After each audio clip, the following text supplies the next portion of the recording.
Welcome to the My Blockchain Island podcast.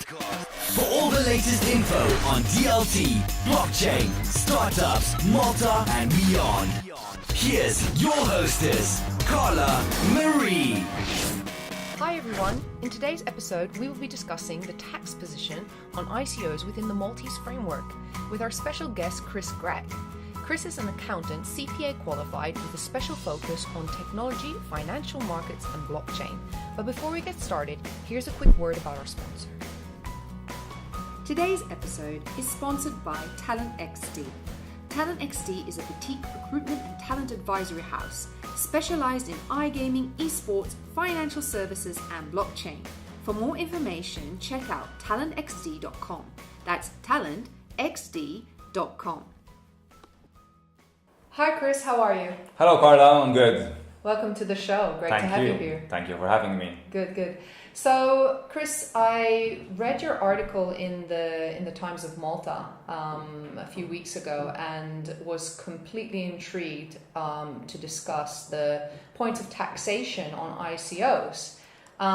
So, let's get started and talk about that a little bit. Very good, let's go. Good. Okay, so when we look at the position of tax and we compare the traditional equity fundraise to an ICO, what would be the primal difference there? Okay, so the main reason why we have new regulations coming into Malta is because the traditional MiFID and Prospectus Directive. Mm-hmm. I'm going to stop you because Sure. we have a lot of international listeners, especially from the US. Good. So when it comes to abbreviations, we need to explain. No problem. Okay, but continue and then we're going to jump the abbreviations in a minute. Okay, so basically the current European legislation that applies to securities doesn't apply to tokens. Specifically to utility tokens. Good. Okay, so we're specifying already that the discrepancy here is actually taxation on a utility token. Correct. Great. Because a security token would have the same regulatory impact of an equity or an equity instrument. So the challenge arises with utility tokens. How do you account for them? And also what is the tax incidence on when you raise utility funds from utility tokens? So if you have a security token, you account for it as equity. You are raising financing, equity financing. Okay. But when you're raising financing from utility tokens, from an ICO of a utility token, then the question arises how you account for it. Okay. And this is the big question. This is the big question. Exactly. This is like, will I get taxed to Timbuktu on my utility token on doing my ICO? Exactly. Yeah. And so therefore the question is, when you conduct an ICO of a utility token, is it equity? No. We established that. Is it a liability? Not really, because the issuer is not obliged to pay back anything, right? Exactly. And there's no interest, so clearly not a liability. It exists purely in the ecosystem in which the token exists, right? I don't know if that makes any sense, but the utility token is sitting in its own framework where its value exists in that framework and doesn't relate or cannot be translated outside that network. Exactly, and it merely gives you a right to access a certain platform, right? So therefore, if you're basically buying a right to access a platform, what is that? How do you account for that income? And if you look at accounting standards, they basically say that if there is a performance obligation, that is, there is a commitment from the issuer to provide something in respect of the Bitcoin or Ethereum that he's receiving, then there is an argument that is revenue. Okay. And therefore, if it is revenue, like most other revenue, it's taxable. As long as there is no exemptions in the law which exempt that revenue. I also understand that the Commissioner for Revenue are considering issuing guidelines. If that guidelines or amendments to the law mean they will exempt that type of revenue is to be seen. But without any guidelines and without any exemptions, that revenue is income in the hands of the issuer. Okay. So just two things there on what you've said. So you said that there might be some stipulations around guidelines which could change things. Yes. Is that European level or is No, that it's a Malta? Maltese level. Okay, so it's a Maltese interpretation of the law, which Agreed. because Malta's, like a lot of our listeners might not maybe know how the framework works here in Europe, but typically it's the European Union that stipulates upon the local jurisdiction, and the local jurisdiction takes an interpretation of the European laws, right? That's the general rule, but that rule doesn't apply to taxation. Each member state in the EU decide what and how to tax. Okay. And therefore, the Maltese Commissioner for Revenue will decide how and at what rate does he want to tax revenues or profits coming from ICOs. Okay. They have or maybe they can even exempt profits or revenues coming from ICOs. What would be the benefit? What would be the benefit or maybe the non-benefit of offering an exemption? The main benefit would be that we would make it even easier and beneficial to conduct an ICO in Malta. Of course, the downside to this is that we would have been losing revenue. Yeah, from a Maltese. Yeah, from a Maltese jurisdiction layer. Exactly. Okay, cool. And I guess also when it comes to normal capital raise, right? So if we were comparing an equity raise to an ICO raise, entities are taxed, right? When you do a normal raise with equity. Not exactly. No. Okay. So how when does you that raise work? equity, basically, I'm gonna take an accounting reply to this. You have assets on your balance sheet, right? And you're funding them with either equity or liabilities. Now, when you take on equity or a liability, that's not a taxable event. You're just basically raising finances. On the other hand, as we just mentioned, if you are raising funds from an ICO or a utility token, I don't think that's equity or liability. Then there is an argument that it's a revenue and therefore it's taxable. Saying that, the commitment that the issuer undertakes in respect of the funds that are raised during an ICO is to build a platform, right? And building a platform is not cheap, especially on the blockchain. So it's not if you raise 50 million, then all that 50 million is taxable. If you spend 45 to build that platform, then the difference would be the taxable base. Cool. And you also mentioned MiFID II.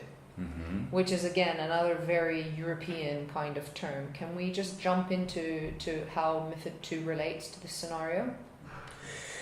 So MiFID II basically regulates how securities are sold, how the investor is protected when he's purchasing securities. And then there's also the prospective directive, which basically says if you are issuing equity, then you must draw a prospectus and you need to be disclosing all this information. Those rules don't apply to ICOs because an ICO is not a security.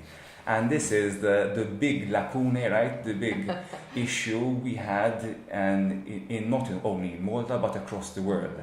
And this is why we need, not only as a country in Malta, but as a world, we need to be regulating cryptocurrencies, especially utility tokens, because otherwise they won't be captured by any regulation. And therefore, issuers can take advantage and abuse of investors who are in good faith investing in their ICO.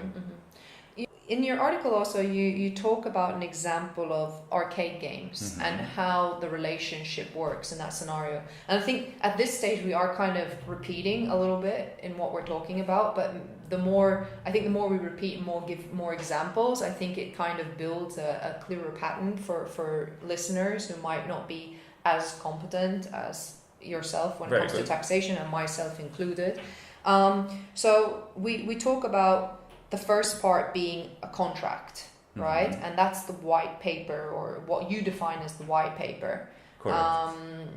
And then the next step would be the obligation, which we've covered here, which is the utility token. Mm-hmm. And then the third part is what? Is the performance obligation. All right, which we've covered. Can we put that into context of the arcade game as you did in your article? Sure. So let's say I want to build an arcade game opposite. So it's a huge shop. Okay, right? You're going to build an arcade studio. Okay, exactly. Awesome.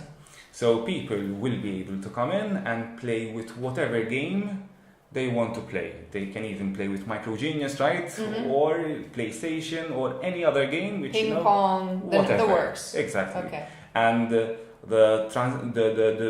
basically people would come in. They would pay money to buy fiat. Yes. Yeah. To buy a utility token. Mm-hmm. So it's basically a token, and all the games will accept tokens, not fiat. Good. So within the ecosystem of the arcade studio, fiat isn't left at the door, so to speak. And once you're in that ecosystem, you have your tokens or tickets, right? Yeah. Exactly. And I'm lazy and I don't have money, so I say, all right, guys, this is my idea. Who wants to buy the tokens in advance? Okay. Right? And you come over and you say, yes, I love playing games, and I'm gonna buy 100 euros of tokens. I do this with many people, and I raise enough finances to actually build this huge studio, right? ICO. Exactly, that's what an ICO is, right? It's the belief of the opportunity that's going to be built or articulated. Exactly. Right. I also don't have any expertise in building games, so I go to a number of suppliers and tell them, listen, I have an arcade studio, I will have an arcade studio, I've raised enough finances to build it, and therefore if you want, you can come over and you can, in a year's time or in 2 years' time, bring your games, and you'll be paid in utility tokens. Also, so the suppliers are also so basically, not only are you offering your clients the opportunity to work within an ecosystem of tokens, you're also extending that to your suppliers. Correct. Okay. Does the balance sheets get a little bit messy with third parties like that? Let's not go there, right? Let me at least continue the... Carla, damn you! Finish the example. We can park it on the side for now. Sorry. No problem. So they say, yes, we're happy, but what can we do with the utility tokens? And I can tell them that they can be exchanged in fiat on the market. Great. And I say, cool. Here comes the exchange part. Exactly. So this is what a cryptocurrency ecosystem looks like, right? So the question is, right, we go back to the question, how do I account for the income I've raised, for the funds I've raised from every investor who bought the tokens? And you refer to those 3 steps, which basically is a merge of the 5 steps mentioned by the IFRS 15. Okay. And the first step is there a contract? And yes, I would have issued a white paper and committed to follow a number of requirements, right? It's not signed, but really and truly I think that's a contract. The second point was, remind me? It was the obligation, the performance obligation. Good. So do I have a performance obligation? Indeed. Yes. If I don't honor my obligation, my commitment, I'll probably be either dead or in jail, right? Because I am committed to build this now. This is why, this is why the local, the Maltese government took the stance in the regulation, exactly. right? Because really and truly, up till now, people could, at any point, just take money and run. Exactly. And not commit to the obligation of building the platform that they promised. Like, oh, you know what, we didn't really think things through. We don't have the technical expertise, and bye-bye. But this is when also the SEC in the US started slamming down as well. Okay, but Exactly. let's say that you're legitimately hoping not to be killed, Yes. and you legitimately want to build this arcade, and you are now promised, the individuals have come to you with their investments. You've taken that money, and now you're committed to build this platform, which, in a normal roadmap scenario may take 18 months, I don't know. Say 2 years. 2 years, right. So at this point, you're sitting on, I don't know how many ERC tokens as a business, correct? And once again, it comes to the point where you are a registered business, and the tax department comes knocking on your door and says, "Hi, Chris, you have tokens here that are from people who are investors or angels or whatever. They could be official investors as well, but generally ICOs are open to much broader audience, correct? Yes. And they're now saying, okay, how does taxation work on this? And your position is that it takes much longer for the taxation position to be really truly established, because at this stage business is pretty much still in stealth mode, right? Agreed. So I think, just to go back one step, I think since I've committed, right, to build something, really and truly I've committed to build something for the investors. It's as if I'm selling something to the investors. And the sale is, I'm building this studio and I'm selling it to the investors, really and truly. And those persons, those investors who have the tokens can come in and can use the games, the arcade games, right? And so I think then, because IFRS 15 talks about the timing of when to recognize income, and it basically says that when the transfer of control happens, which in very basic terms means when the investor can come in and actually use the arcade game. If it's barren land, right, there's nothing to transfer yet. There's nothing. Sure. So I understand, and I believe the interpretation of IFRS 15 should be that when the arcade doors are open, or the the platform promised in the ICO goes live, then that's the timing event when you should recognize income. Okay. And also at that time, you should also recognize all the expenses that you've incurred to provide that ICO, so that platform, or to build that arcade. And the net should then be taxable. And if this period of build takes 2 years, you're taxed annually here in Malta every June, right? You submit your taxation. It's a June tax cycle. That's for individuals, and September is for companies. Great. Yes. Sorry. So really and truly here we also have another cycle to consider. Do you think that the tax department will look at this situation in a longer time frame, or do you think that they will keep to the annual check and then adjust accordingly? What do you think? I hope yes. So let me take a different example, right? I am a developer. I built 5 apartments, and it took me 3 years to build the apartments. At the end of the 3rd year, I sell the apartment. It's on the sale, on when I actually sign the contract, where I am recognizing the income, even though I've entered into a promise of sale on day 1 in my development stage.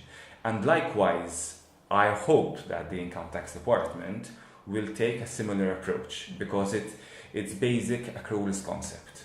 So on that day where I think the income tax department have no problem with I recognizing income on the 3rd year. I think the only question mark that might arise is how to interpret when transfer of control has happened. Exactly.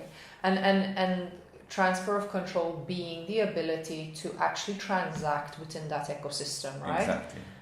Interesting. Where are the discussions from a tax position locally in the jurisdiction? Have you attended any seminars, or has there been any public talk about this? To my knowledge, there were no tax seminars dealing with cryptocurrencies or ICOs.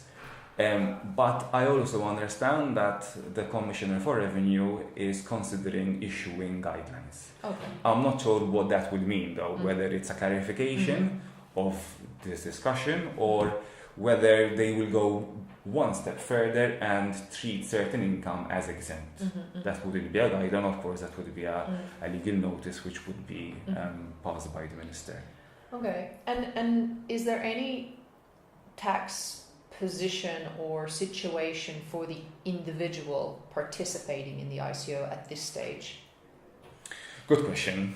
Sorry, I just threw it at you. And I know why I asked this question is because I've actually been on a bus for 3 hours once where all like people from like, I think we were at least 10 countries and everybody was like, no, because it should work like this. And I'm like, no, it shouldn't work like that. So individuals, like there are certain tax benefits that individuals can get from investing or spending or buying different things. And really and truly, this area is very, very grey when it comes to investing in cryptocurrencies, let alone being part of a utility, ICO. Thoughts? So, usually this question always follows with this answer. First, you must understand whether it's a capital gain or a trading gain. Okay. Right? A trading gain is when you have bought the token specifically to speculate and sell it into short term, or whether it's you're doing this on a daily basis. There are a number of badges of trade which have been created by case law, which would identify whether you're earning income or a capital. A capital is when you bought a house. A capital gain is when you bought a house and then it's too small because your family outgrew it and you want to sell it. So you never bought that house to make a profit, and you're selling it not to realize the profit, but because you need to move to a bigger house. So if you like, right, and a trading gain is when you have the intention to make a profit and you really set your mind to it. A capital gain is when incidentally you've realized a capital gain without you really wanting it. However, that distinction really and truly doesn't make a huge difference because both trading gains and capital gains are taxed in Malta.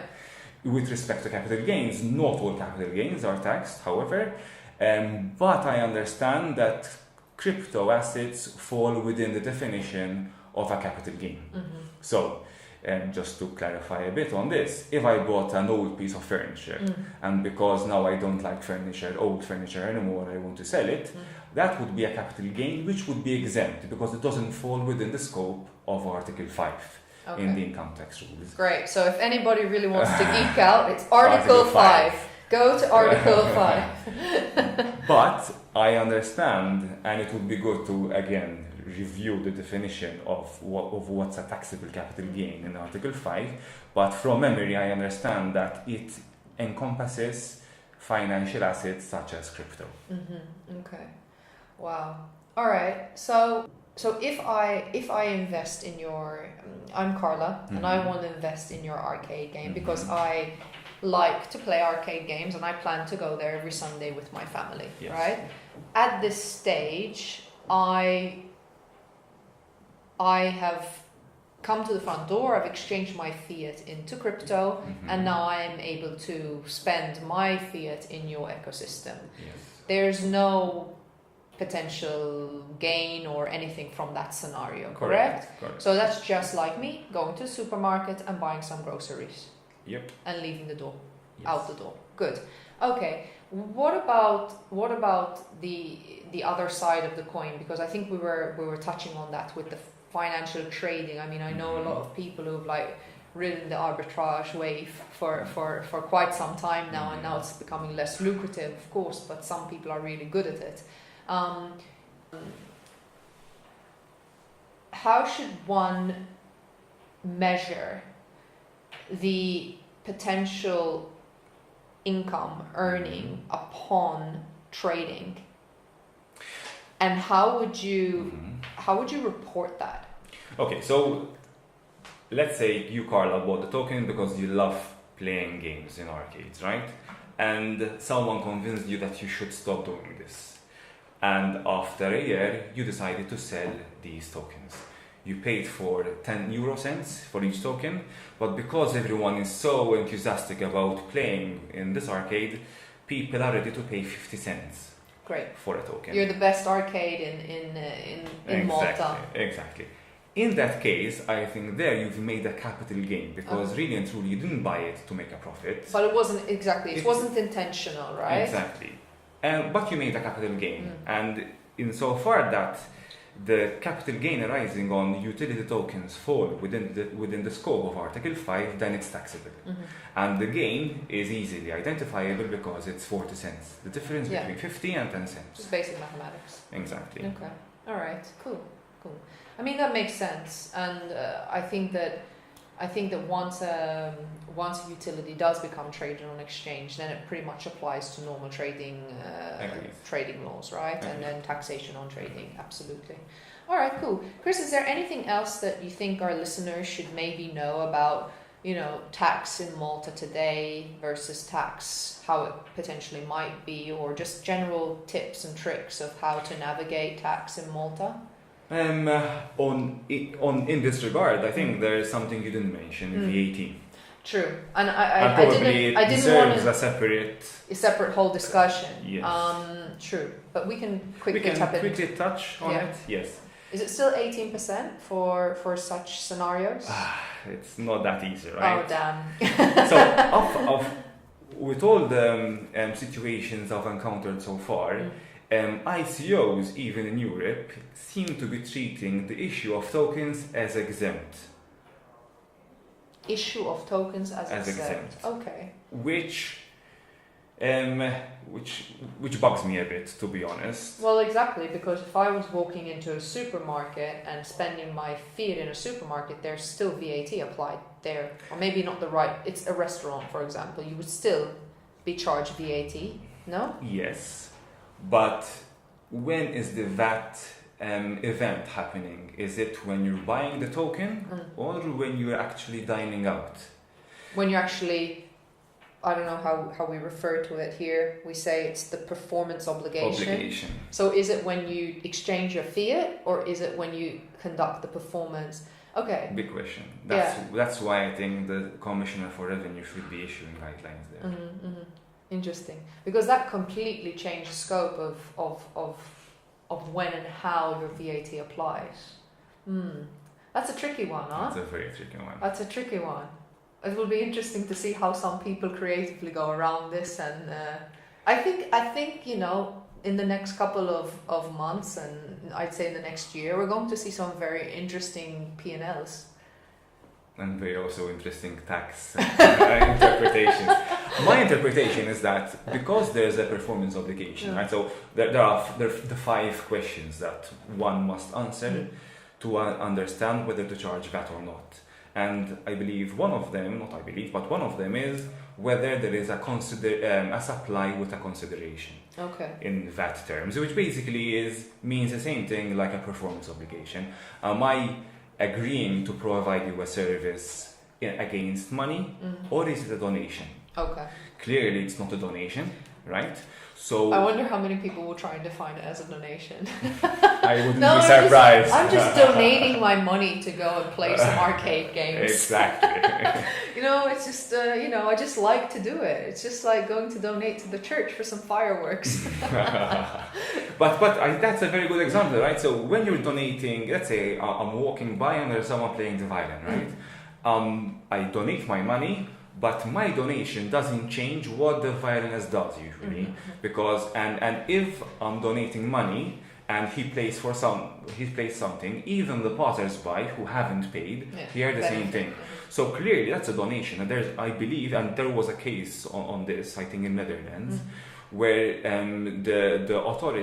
the court ruled that because the donation didn't come with any strings attached, then it is not a supply. Okay. In this case, I think there are strings attached. Of course, I was going to say you can't compare the two. Exactly. So to my mind, it is a supply for a consideration. And the other 4 questions that one must address you should be also replied as yes. I don't want to go into the detail, but so at first, at a high level, it appears to me that it is a supply. It's a taxable supply, and it should be at 18%. Okay. It's also very interesting to hear what the Commissioner for Revenue have for us. Okay. Hopefully he's listening, and now he wants to come on to podcast to clarify everything For sure, everybody. Mr. Marvin Gertry, you're You've more been than welcome to come over. We summon you to help us understand some of the vague interpretations, I guess, that lots of people will end up with. And then obviously they'll end up on desks of people like Chris to figure out and apply true Fun times. applications. Good. Is there anything else that we've missed? I mean, thanks for bringing up the VAT point. That's very valid. What else? Is there anything else that our listeners should maybe know about approaching tax or VAT in Malta? Nothing that comes to mind. No, I think that those are the three pillars, maybe. Yeah.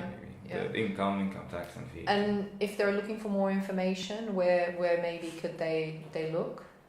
Unfortunately, there isn't.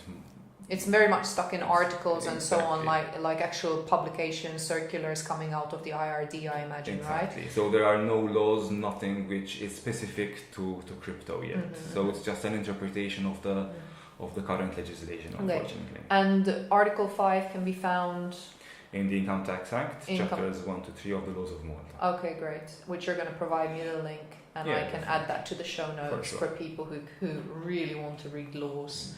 The geeks out there. Good. Okay, Chris. Well, thanks for coming on the show. And if people want to get in touch with you, how can they do that? Sure. Through email, right? It's chris.grech@white.mt. White, W-I-H... The color. Right. W-H-I-T-E. White, yes, .mt. Or LinkedIn, right? Yeah. Chris Grech. Chris Grech on LinkedIn. Yep. Okay, wonderful. So, thanks once again. Thanks for having me. I really enjoyed this. Good. Me too. I think there's going to be need for an update, actually. For sure. Probably very sooner than sooner rather than later, I hope. Cool. All right. Well, thanks again. Thank you to all our listeners for tuning in today. And once again, don't forget to rate and share the show. And I will see you next week.